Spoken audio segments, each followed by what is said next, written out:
LAC पर 4 दिन के अंदर चीन ने 3 बार घुसपैठ की कोशिश की, लेकिन भारत के तेवर देख चीनी सैनिकों को दबे पांव लौटना पड़ा।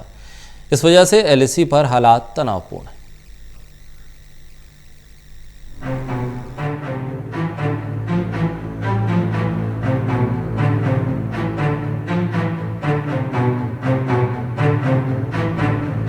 ऐसा लगता है कि चीन को बार बार हिंदुस्तान के हाथों पिटने की आदत सी हो गई है।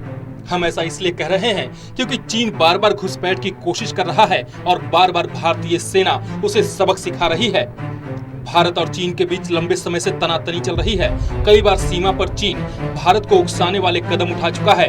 दोनों देशों के सैनिकों के बीच झड़पें भी हो चुकी है। चीन की इस चालबाजी पर अमेरिका ने सख्त रुख अपनाया है। अमेरिकी विदेश मंत्रालय ने कहा कि हम इसकी गहन निगरानी कर रहे हैं और शांतिपूर्ण समाधान की उम्मीद भी कर रहे हैं। जैसा कि कई अवसरों पर अमेरिकी विदेश मंत्री माइक पोम्पियो ने कहा था कि बीजिंग अपने पड़ोसियों और बाकी देशों से लगातार बहुत ही आक्रामक तरीके से उलझने की कोशिश कर रहा है।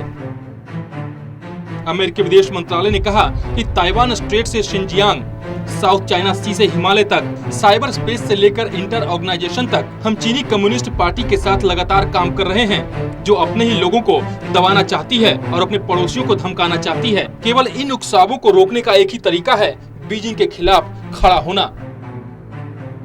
गौरतलब है कि 29 अगस्त से अब तक चीन ने 3 बार एलएसी पर घुसपैठ की कोशिश की है। पहली बार चीन के जवानों ने 29-30 अगस्त की रात को पैंगोंग इलाके में हिमाकत की। उन्हें करारा जवाब मिला। दूसरी बार 31 अगस्त की रात चीनी सेना ने हेलमेट टॉप पर गुस्ताखी दिखाई, जिसका भारतीय सेना ने करारा जवाब दिया था।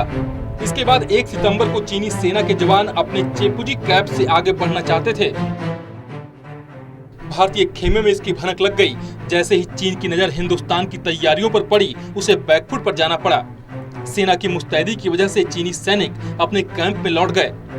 आपको बता दें कि दोनों पक्षों के बीच पिछले 3 महीनों से बातचीत चल रही है, जिसमें 5 लेफ्टिनेंट जनरल स्तर की वार्ता भी शामिल है, लेकिन अब तक कोई अच्छे परिणाम सामने नहीं आए हैं। चीनी सेना ने फिंगरप्रिंट क्षेत्र से पूरी तरह से हटने से इनकार कर दिया है।